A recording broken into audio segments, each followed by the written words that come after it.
All right, guys, what's going on? Welcome in. So it's draft week, right? I can't even believe it's here.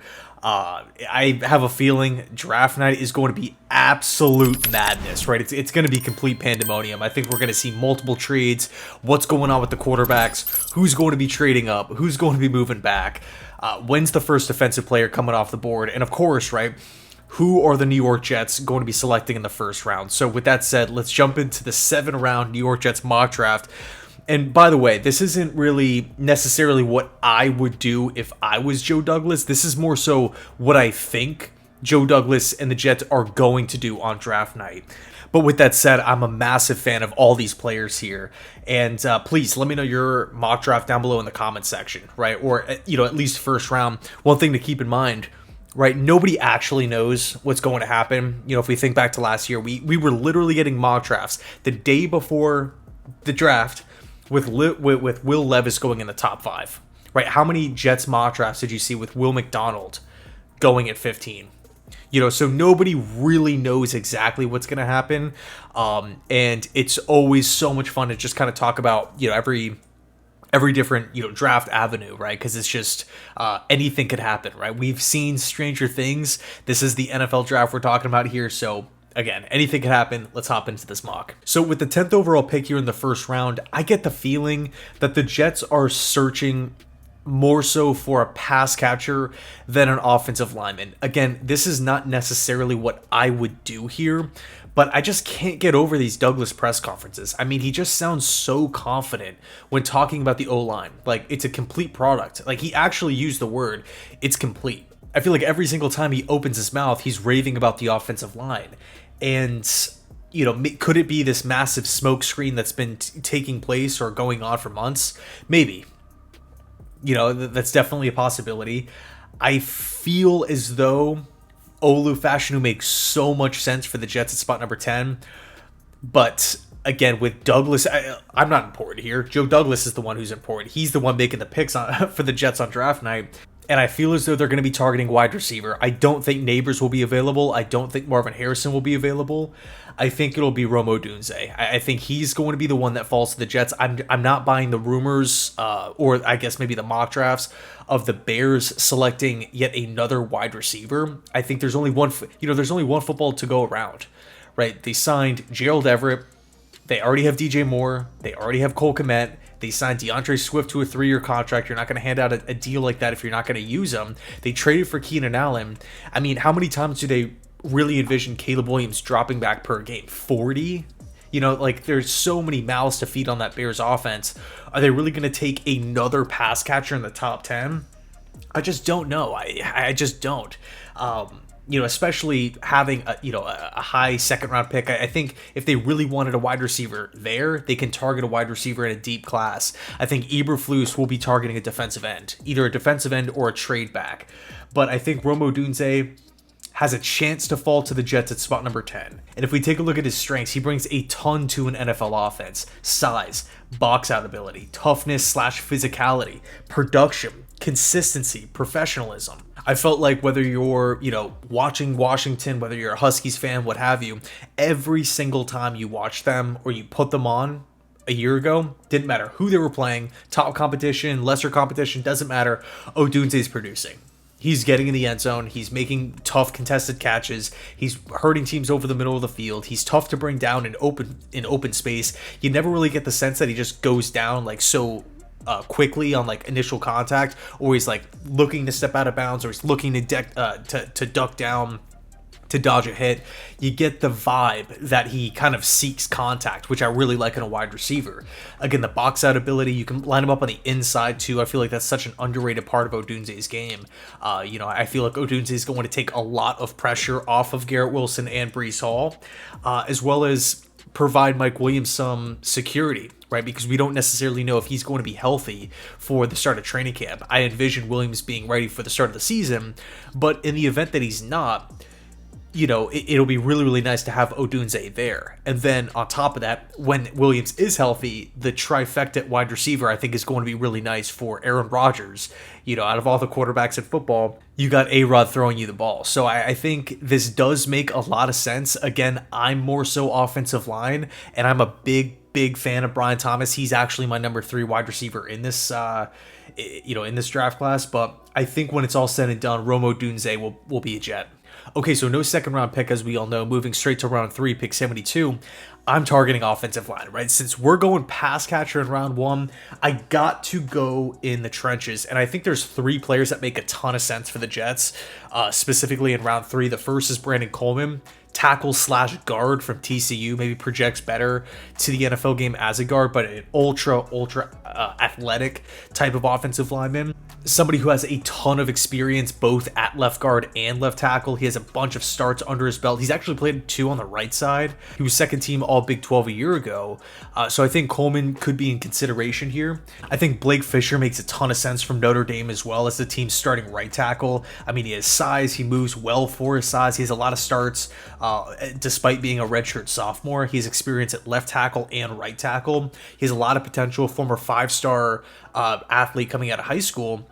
Definitely raw. I would say he needs coaching. There's definitely areas of his game that need improvement, but the Jets kind of have that nice bridge with Morgan Moses or Tyron Smith, right? However they view Fisher, right, at the next level as a potential swing guy. And then we have Kieran Amegadjie, tackle from Yale, who I feel like is a super obvious kind of Joe Douglas pick, in my opinion. Somebody who has that natural size and athleticism, but he also brings that positional versatility. He has experience at right guard and left tackle. And to me, I think I'm going to go with Kieran here as my pick in round 3. I think if you look at the accolades, right, 2-time first team All Ivy League is important, right? Very, very important stuff here when we're talking about, what does from a football standpoint, small school player bring? He's coming in with 2 first-team awards. I think he makes a lot of sense as that backup left tackle or somebody who can challenge Carter Warren in camp to be the team's backup left tackle. He didn't give up any sacks in 2023 or in 2022, but there are some downsides here with Kieran. The first of which is, again, the level of competition. He's not going up against Big Ten defenses, SEC defenses on a week-to-week basis. There are some concerns about footwork and also hand placement. But for me, those are, technical problems. Those are, coachable things that you can get better with over time. It's not like, he lacks size or he lacks athleticism. He just doesn't have the quickness, right? There's only so many things that you can do at that level to get better in specific areas. But when it comes to, the technicalities of playing a specific position, that is coachable. And I think because Kieran would have time on the bench, he's not being drafted here in the top 15, drafted to be the starter, he could make a lot of sense learning from a Tyron Smith. Of course, another downside here, he did only play in 4 games a year ago due to injury, so something to monitor there. But I definitely feel like offensive line at round 3 makes a lot of sense if we're going pass catcher. Again, whether that's Bowers or whoever, Brian Thomas in round 1. Again, Amegadjie, Coleman, or Fisher, to me, makes a lot of sense. Okay, so next up in round 4 here, the first pick in round 4, really, really important pick here. I'm going to go guard from Boston College, Christian Mahogany, one of my favorite players in the draft. Just a nasty offensive lineman, right? It kind of has that street fight in the trenches kind of vibe when you watch Mahogany play. He's coming in from Boston College. He's received great coaching. He's a 3-year starter, by the way. He's had experience at both left guard and right guard. Second team All ACC in 2021, got hurt in 2022, but then bounced back nicely in 2023, earning first team All ACC at guard. And if you haven't really watched a ton of him, I highly recommend checking out, at least his highlights. He's fun to watch because he just wants to humiliate defenders. He wants to drive people into the ground. He wants to drive people backwards. I think at times the aggressiveness can get him into trouble. And there's also some concerns from scouts about him playing too upright at the position, and also his recovery as well. So getting beat initially, can he bounce back and at least make a play or try to neutralize the damage that's already been done? There is a question mark there, but again, you're never going to draft the perfect prospect here in round 4. I think because we have John Simpson, 2-year deal, and AVT, and who knows who's even being brought in through free agency. Does Connor McGovern get brought in as a center/guard depth piece? I would actually be a big fan of that. And Wes Schweitzer's there as well. I think Mahogany would be an upgrade over Schweitzer literally in year one, but it's just another body, in the room here. So I think Christian Mahogany makes a ton of sense. I really want to juice up the depth of this offensive line. Just stock it full. Okay, so next up, second pick in round 4 here. I'm going quarterback. I think Spencer Rattler would be off the board by this point. But I think there's a quarterback that makes a ton of sense for the Jets. I think there's a quarterback that fits this system well. And he's also, ironically enough, been linked to the Jets multiple times. The Jets have interviewed him multiple times. They flew a contingent out to New Orleans to watch his pro day. It's Tulane quarterback Michael Pratt. When you take a look at Michael Pratt, he's experienced, right? He has so many starts under his belt. He gets the football out of his hands really, really quickly, which I like. And he could have transferred. Michael Pratt, if we think back, he could have transferred to an SEC school. He could have transferred to a Big Ten school. But he didn't. He stuck at Tulane. And of course, it's the right decision. He goes on to have a great season. Tulane as a whole goes on to have a great season. And, you watched him operate in offense last year, 2-minute drills straight, easily, just picks a defense apart, knows exactly where to go, can get it underneath. He has no problem taking the layups, right, which has been a problem with Zach Wilson. Maybe projects more to the NFL level as a game manager, which I'm fine with. I love game managers. But of course, with Aaron Rodgers and Tyrod Taylor there, that's 30 plus years of football NFL experience. The amount of knowledge that is shared between both of those guys that they're going to be able to pass to whoever is going to be playing quarterback for the team is massive. It's almost priceless. Right, so with Michael Pratt coming in, somebody who can just naturally fit the offense, somebody who can take care of the football, somebody who showed high-level production at Tulane for years on end, with Tyrod and Rodgers mentoring him, I think by the time 2026 rolls around, there's a really, really good shot that he could take over the starting reins. I don't want to say 2025 because we don't really know what's going on with Rodgers' future and whatnot. And Tyrod did sign a 2-year deal, but the Jets are in a weird position, right? A really favorable spot to where they could draft a young quarterback, have him learn under Rodgers, someone who would be a natural fit for the scheme. But the downside here with taking a quarterback, do you want Hackett, Downing, Keith Carter working and developing him?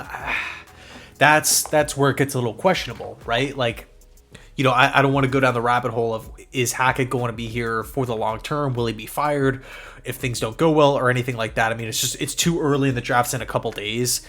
But I think right now, with the amount of homework and meetings and visits and pro day visits and whatnot that the Jets are showing in quarterbacks, I think where there's smoke, there's fire in this, in this conversation here. And Michael Pratt to me just makes so much sense. Now, there are downsides to his game. The arm strength, he sometimes throws, wobblers down the field. They do die on him down the field.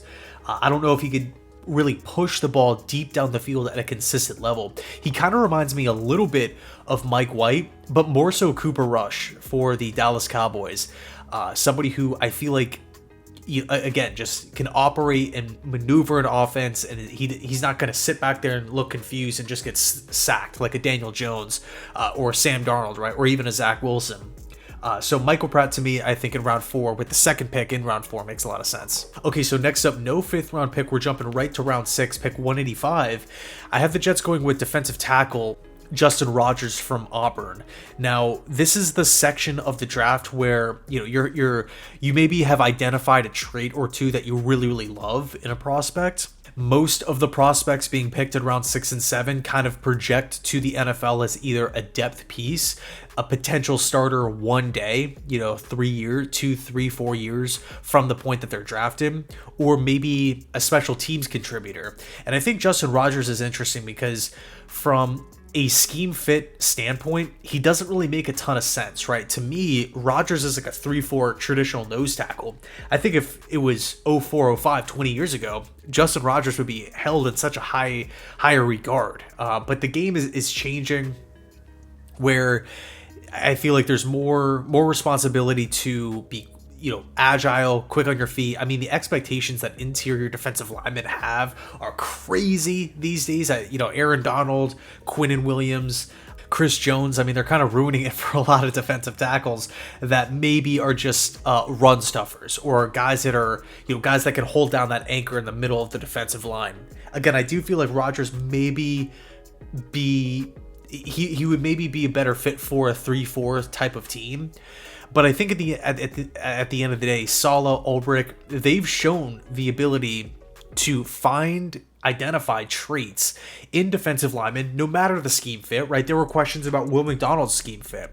Bryce Huff was a 3-4 outside linebacker, right? Who was brought in the Greg Williams era.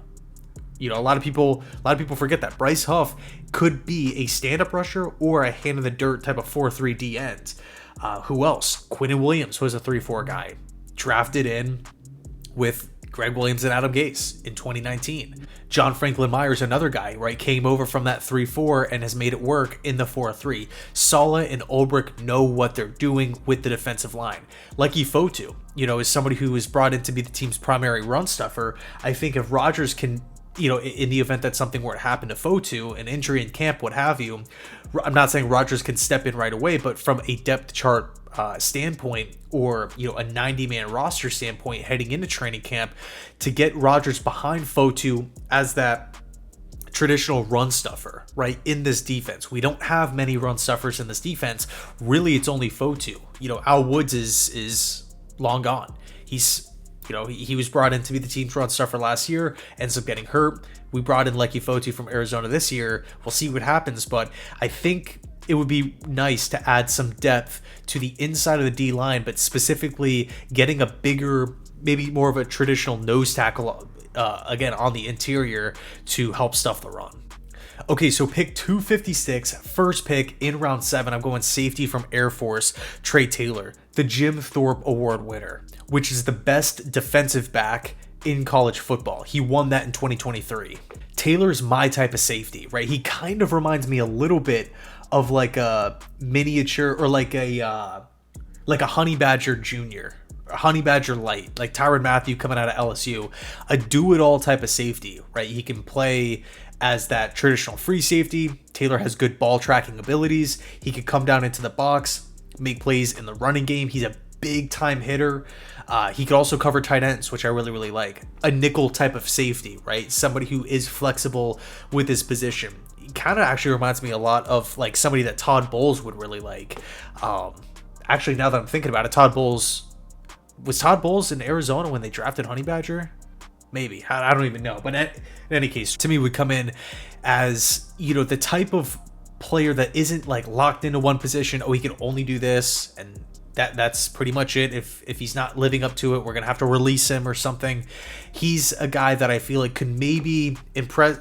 If he lets a coach down or isn't really showing a lot in one area, he can make it up in another area. And again, in round 7, I think it's really important to find guys that can be flexible, can grow in different areas within their set position. And again, when we're talking about defensive players here, there's always a big emphasis on drafting and developing defensive players with this regime. So I think Taylor is an underrated find here in round 7 out of Air Force. And then last but not least, pick 257, the last pick in the NFL draft, I'm going Jontrey Hunter, linebacker from Georgia State. This to me reminds me so much of like the Hamza Nasruddin pick, the Jamian Sherwood pick, where they're kind of that linebacker safety hybrid type of player. Now, Hunter is 6'2", 235, and he has the ability to play inside linebacker or outside linebacker, but I think with the new special teams rules, Hunter could have an instant impact on special teams this upcoming season. He's an interesting player because he has really fast straight line speed, and he can accelerate to the football really quickly, which is such an underrated trait when talking about linebackers at the NFL level. A good example of this is Quincy Williams, who was a mid-round pick, I believe out of Murray State. He has that acceleration, that burst, right? Boom, ball carrier, I'm going to go attack that guy. But there has been some question marks with Hunter's road or path to the ball carrier. Sometimes he wastes movement. Sometimes he's not the best angle taker. But again, round 7 here, last pick in the draft, get somebody that you feel like you can mold and grow within your system. And this to me just kind of feels like a Saleh Ulbrich hybrid type of safety linebacker selection here. So anyway, let me know your thoughts down below in the comment section. Drop your mock draft down below. I can't wait to see it. Thanks so much, and as always, go Jets.